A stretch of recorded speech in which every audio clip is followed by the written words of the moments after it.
It's right here. That's no coincidence. And neither is it a coincidence because they were already together. So the unleashing of that tower of terror, as I said last week, now I'm just getting this so you know it. You'll see that ancient devil. So I know exactly how to defeat this thing when we go out of here. I know exactly how we can roll as kingdom. But just get this. He was set up on the top of that Tower of Babel, and Marduk, who was the global builder, the empire, bringing everything to one. That's going on right now. But what happened when he was released, when he was accepted and released into the earth, that came through globalism, open borders, governments of the world. So these demons are not coming from the bottom up. They're going into politics first and down.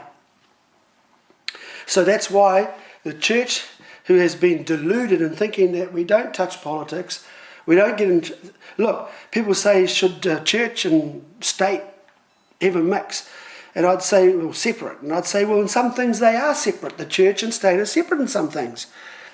But God and politics definitely go together. They're not separate. God's involved in everything. So if God, my Father, and Jesus was involved in politics, and the apostles were in the early book of Acts, it says they caused upheaval in every place they went. And it says the Roman Empire is against them. And of course the religious institutions were against them.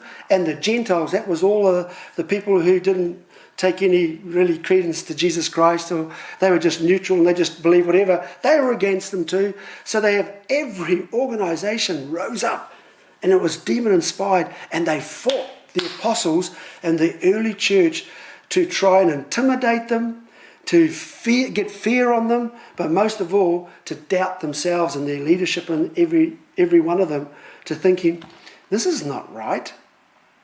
Our Jesus walked in love. He didn't go around attacking people, this is what they say.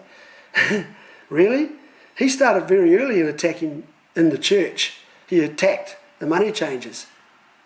He used the whip to do it.